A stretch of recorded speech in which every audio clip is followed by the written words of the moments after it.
Jamais sans la grâce, une dévotion matinale qui vous connecte à la pensée de Dieu et vous donne la provision du ciel au quotidien.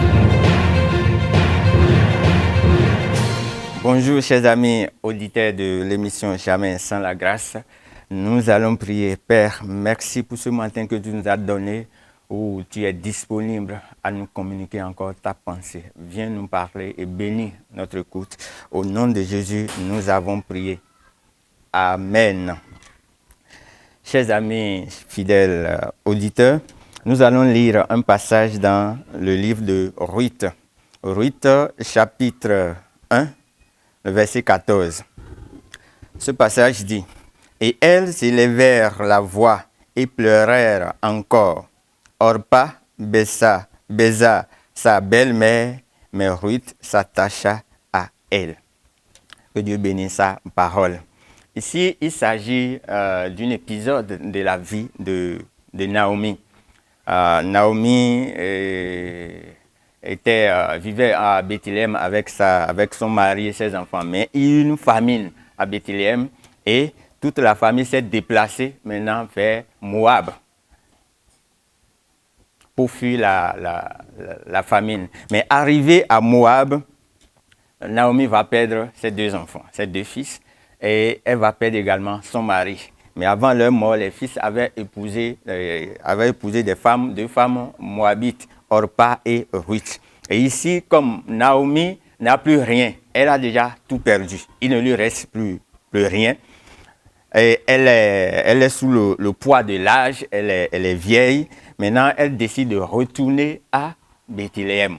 Et en voulant partir, elle décrivait maintenant sa situation devant ses belles-filles en les invitant à rejoindre leur famille, à retourner dans leur famille, à se remarier, à faire leur vie, à aimer, à adorer leur Dieu. Donc c'est ça. Et puis entre les deux filles, il y a Orpa qui, après avoir entendu tout ce que Naomi a dit, a pleuré, l'a embrassé et elle est retournée. Mais on a vu que Ruth s'est attachée à Naomi.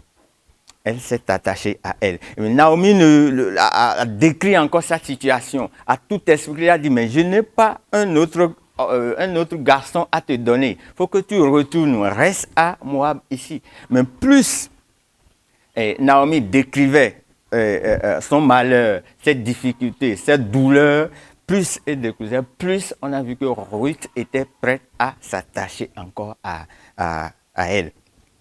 Chers amis fidèles auditeurs de l'émission Jamais sans la grâce, cette décision de Ruth, ça a retenu vraiment mon attention. Parce qu'elle s'est attachée véritablement à Naomi. Après avoir entendu tout ce que Naomi a dit, tout ce que Naomi a décrit comme situation.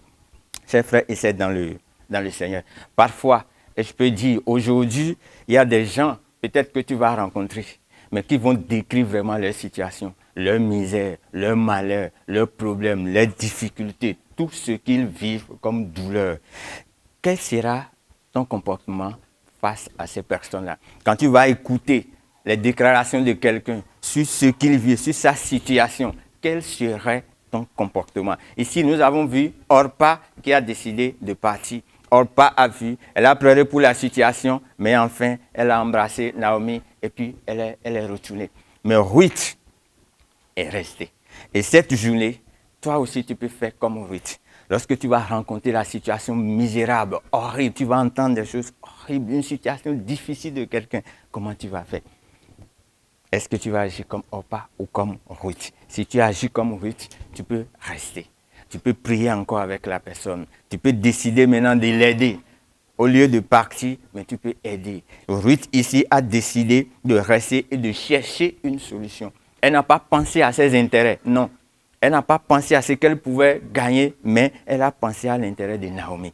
Elle a dit, je reste. Là où tu viens aller, j'irai avec toi. Donc, elle est restée. Et toi aussi, tu peux décider d'investir dans quelqu'un. Investir, d'aimer quelqu'un, d'aider quelqu'un, de chercher d'aider quelqu'un à trouver une solution, de soutenir, de compartir de rester. C'est ça qui est la pensée de Dieu. C'est ça qui est la bonne chose à faire.